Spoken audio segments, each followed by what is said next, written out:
My name is Bob Forder. I'm the present chair of the Quinty Manufacturers Association here in town, and work at one of our local manufacturing plants, Kennemetal Stellite. Nice. What do you do at Kennemetal? I'm the lean manufacturing manager. Good for you. So we try and drive the waste out of our processes. Need that in government. I'm hoping that's going to happen in government.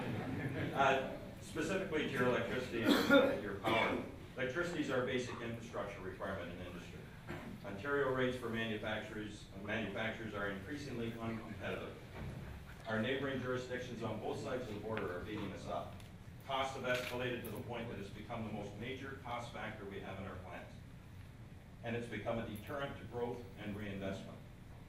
In addition to the cost escalation, the global adjustment factor restricts any cost savings we do or implement by punishing us instead of rewarding us. Jobs are at stake. What are you doing with your government and in conjunction with the government in power to help us do business in Ontario? Excellent question. A lot here, so I'll try to follow Todd's opening dictate that I'd try to be brief on this, because there'll be other energy questions I know. What am I doing to encourage the current government? We actually brought forward a series of private members' bills, starting with Todd's to restore local decision-making on wind and solar. I brought forward my own that would actually also end the feed-in tariff program, to end the program completely. It's expensive, it's out of date, and it's failed in other countries. But I'll tell you, next week we plan on releasing a white paper, which is a bunch of ideas that we've heard across the province, and Todd has contributed to as our small business critic, on energy policy. So we can push, but there is a fundamental difference, let's be honest, between the current government's approach and our approach. They see energy as more of a social program. I see it as an economic fundamental, to use your exact words. It's one of the primary costs of doing business, one of the biggest bills we pay in our own homes, and particularly for manufacturing. Why do we lose 300,000 jobs in manufacturing? A number of reasons. One of the biggest is because our energy policy has gone in the wrong direction. I come from Niagara, so it's kind of in our blood. But for 100 years, Ontario had lower energy rates than our competing states and provinces.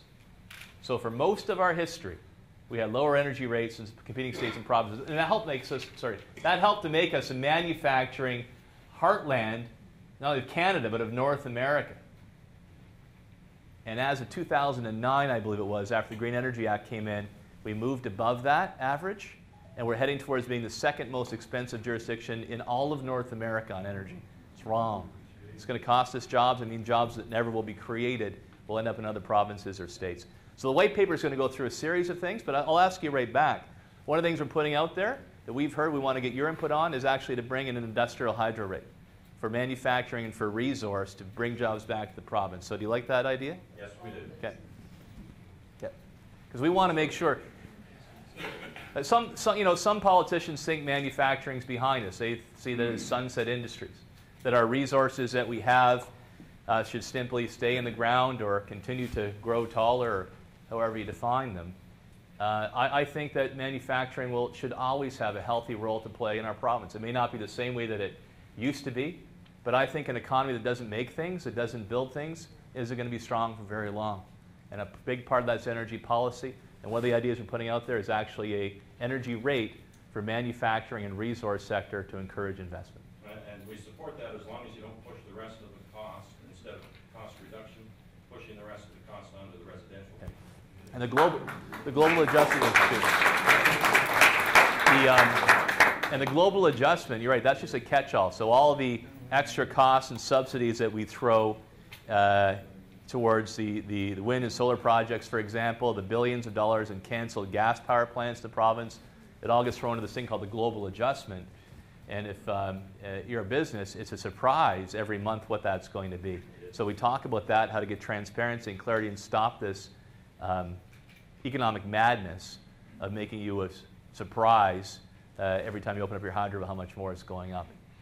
If we want a strong economy, we need affordable energy.